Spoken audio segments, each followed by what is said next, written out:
From Wish TV and the All Indiana Podcast Network, this is the News 8 Daily 8 Podcast, a Wish TV News 8 update. Hello, I'm Jeremy Jenkins, and this is your News 8 Daily 8 Podcast for Monday, May 26th.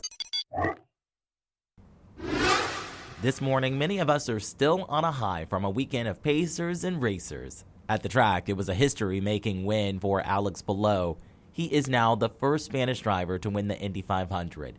He won under caution after another driver hit the wall during the final lap. This marks Palou's first Indy 500 victory and his first win on an oval course. On top of that, he's won 5 of the first 6 races in the IndyCar season. Our sports director Anthony Calhoun caught up with Palou. Here with this year's Indy 500 champion, Alex Palou. Congratulations, man. You worked so hard, and now that moment is finally here. It's amazing. It's unbelievable, and also all the fans that are here screaming our name. It's amazing. So yeah, it's been the best hour and a half of my entire life with my family here, my team, just celebrating with everybody. It's amazing to be here. You've won so much in your young career, but where does this rank right here? This is the best. It's the best day of my entire life right now. So I knew that it was going to be a special day. I didn't think maybe that much, and it's just the start of it. I still don't believe that we're a 500 champion.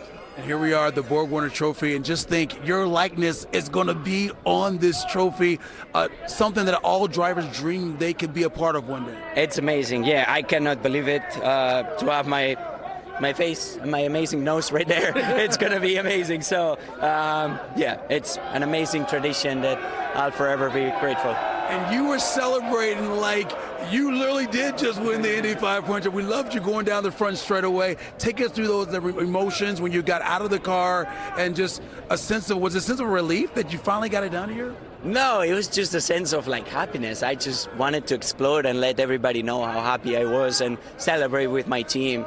The thing is that once I stopped the car, I was like, where is my team? Because I told my team like a week ago, we had dinner, and I said, if we win, we need to meet at the bricks. So I went to the bricks and I was there alone. So I was like, where are you guys? But yeah, they were running towards us, so it was fun.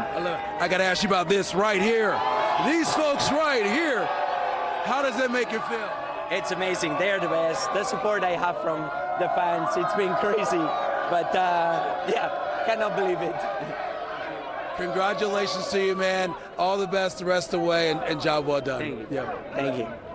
When it comes to some other big moments from the race, Scott McLaughlin crashed before turn 1 on a pace lap before the start of the Indy 500. The Team Penske driver lost control, hitting the front of his car into the wall. He was supposed to start the race in the 10th position. He called it the worst moment of his life and said he did not know what happened but suspected it may have had something to do with the moisture on the track. Kyle Larson did not complete the double this year after getting caught up in a multi-car crash on lap 91. He then headed to the Coca-Cola 600 where he got 246 laps in before crashing. Weather delayed his attempt at the double last year. Larson was trying to become the second driver ever to finish both races. He has not said if he would try to run the double again next year.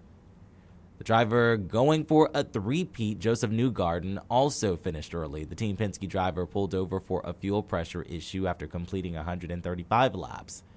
He did not return to the field. Newgarden said it was something they had never seen before. He started in 32nd place after being penalized for modifying his car in qualifying last weekend. Newgarden had made it into the top 10 before his fuel pressure issue. At Gainbridge Fieldhouse, it was not a good night for the Pacers. Miles Turner misses the game-winning 3 with 20 seconds left. The Pacers lost to the Knicks 106-100, but still lead the series 2-1. Tyrese Halliburton says the team gave up a 20-point lead in the second half, and it cost them. Well, I mean, you got to focus on the result because it's 2-1. And that's a game that, we feel like we were in position to win and didn't do a good job in the second half. But I mean, it's always process. That's what it always is. Where can we get better? We feel like offensively we've had a great series thus far. I would say that was our first real bad half offensively. So we got to be better there. And defensively, you hold that team like that to 106. That's you should win that game. So we gotta. 100 points isn't us. So kudos to them. They did a good job, but there's definitely areas that we can improve on. Then you just flush it and get ready for Game 4. Game 4 against the New York Knicks is tomorrow at Gainbridge Fieldhouse. Tip-off is at 8 o'clock. And speaking of that game, when it comes to that, the race, and all of the Memorial Day weekend fun, Indianapolis airport officials say today is expected to be the busiest in years. News 8's Hernan Gutierrez reports. Airport officials say that they expected the busiest windows to be between 5 and 7 this morning. They expect another busy window between 4 and 6 later this afternoon. The TSA also says that they expect today to be the busiest day since the Super Bowl, since Indy hosted the Super Bowl in 2012. So, of course, they upped the staffing at the TSA checkpoints to accommodate for all of those extra people coming through. They expect about 23,000 people to leave out of Indianapolis today. When the holiday weekend is all said and done, the Indianapolis International Airport says more than 111,000 people will have flown out of Indianapolis. That's up about 20,000 people from race weekend last year. I spoke to one passenger from Florida who says that coming to the Indy 500 is a family tradition. Love it, Dad's been 47 times. This was my 20th. My brothers have been 19 times, so there won't be a year we're not out here as long as they're letting us.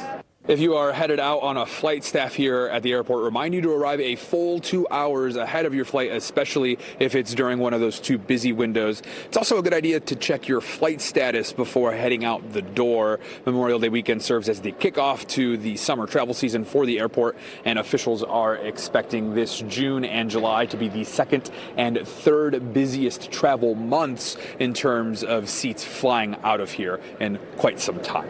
Reporting from the Indianapolis International Airport, I'm Hernan Gutierrez for Wish TV and WishTV.com. Because today is Memorial Day, a time to honor and remember the lives of those who made the ultimate sacrifice, here's a reminder that federal offices, schools, government buildings, and many businesses will be closed. The stock markets are also closed today, and there will be no mail delivery. But most retailers like Walmart and Target will remain open. In other news, investigators are working to learn what caused a fire at the Salesforce Tower downtown. It happened sometime yesterday morning. The Indianapolis Fire Department shared photos of the damage to the 37th floor. You can take a look at those on WishTV.com. Crews say it took them about 30 minutes to put out the flames located in 2 of the rooms. The ceilings took a lot of the damage, but crews say as of now, no injuries have been reported. President Trump says he is pushing back his proposed 50% tariff on the European Union until July. This comes after a call with the president of the European Commission yesterday. President Trump initially threatened to put the tax on European goods starting June 1st. He now says those tariffs will take effect starting July 9th in order to allow more time for the U.S. and EU to negotiate. When it comes to the weather, Storm Track 8 says we are in for a pleasant day today. Meteorologist Tara Hastings has your News 8 Daily 8 forecast. It is going to be a beautiful day today. The winds are going to be light out of the east as well. So if you're heading to any of those Memorial Day services, or if you are just going to be out and about later today, I think it's going to be a beautiful afternoon. We're at 56 in Carmel, sitting at 57 in Indianapolis, 58 in Plainfield, in Mooresville, also in Martinsville and Shelbyville, and 59 degrees right now in Greenfield. We'll show you on the visible satellite picture that we've got lots of sunshine in place, maybe a few high-level clouds here or there, but that's still going to give us sunny skies galore all day today. South Bend, Lafayette, Indianapolis, down to Evansville, we've got mostly sunny skies. Now, I will say back to the west of us, we've got more clouds and also some rain, and that rain eventually will move in here later on this evening. So all day today, we're going to go with a dry forecast. But overnight, we're going to begin to introduce a chance for some showers. 67 degrees at lunchtime today, and we'll get into the lower 70s later this afternoon. We'll talk about what we can expect as far as our temperatures go, because I do think we're going to drop a little bit tomorrow, but we will warm back up for the middle and latter half of the work week. We will share that full 7-day forecast for you coming up in a few minutes. To get a peek at Tara's full forecast, just head over to WishTV.com, or you can download the Wish TV Storm Track 8 app. And don't forget to check out our Storm Track 8 weather blogs. This has been your News 8 Daily 8 podcast for Monday, March 26th. I'm Jeremy Jenkins for Wish TV and WishTV.com. This is the News 8 Daily 8 podcast, a Wish TV News 8 update on demand. For even more, on demand and on the go. Connect with Wish TV on Facebook at WishTV.com and on the free Wish TV mobile app. Thank you for listening. And be sure to like, subscribe, and follow this podcast for updates every weekday morning on the All Indiana Podcast Network and wherever you get your podcast.